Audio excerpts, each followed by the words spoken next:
Sharing her story after being terminated last month. She's one of more than 1,000 park employees laid off across the country as part of the Trump administration's latest effort to drastically reduce the workforce. The woman who spoke with me says what makes it all worse was the way it all played out. It was absolutely heartbreaking. It was a huge shock. In just a few written words, Shaylin Yost Haynes' life was flipped on its head.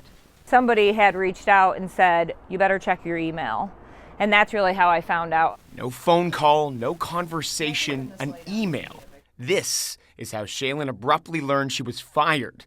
This after nearly a year of service as a park ranger. The reason? And due to my performance, which is astounding to me because I just had a review that was, very high, exceeds expectations. I've gotten awards for my performance. Shaylin was just weeks away from the end of her one-year probationary period, working at the Carl Sandburg Home National Historic Site. It was anger, it was sadness, it was disappointment, it was for sure depression. I mean, some days I didn't, I sat on the couch. I'm like, what am I going to do next? Because for Shaylin, this wasn't just a job, but part of who she was.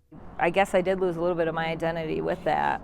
The home built in the early 1800s. Famous poet and journalist Carl Sandburg settling here in 1945. Well, you take a look around here, and there really is so much history everywhere you look. And Shaylin says she really had a chance to do a little bit of everything around here.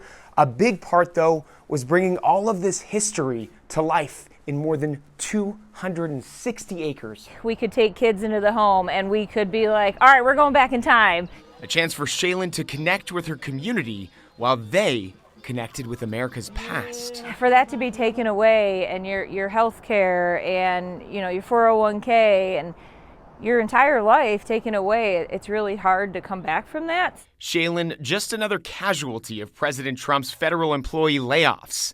Many of them still just trying to make sense of it. No. Within your this year, you had no problems at all. No, I took a promotion, so obviously I was a great employee. Now searching for other work, but hoping she's reinstated, along with all her fellow Rangers working to preserve all of this. Not just for us, but for our parks and our communities. Yes, we are a free park, but those parks bring in millions of dollars worth of revenue into those local communities. And the park ranger cuts come as hundreds of national parks gear up for the summer, which is typically their busiest time of year. The Park Service says they see upwards of 325 million visitors a year.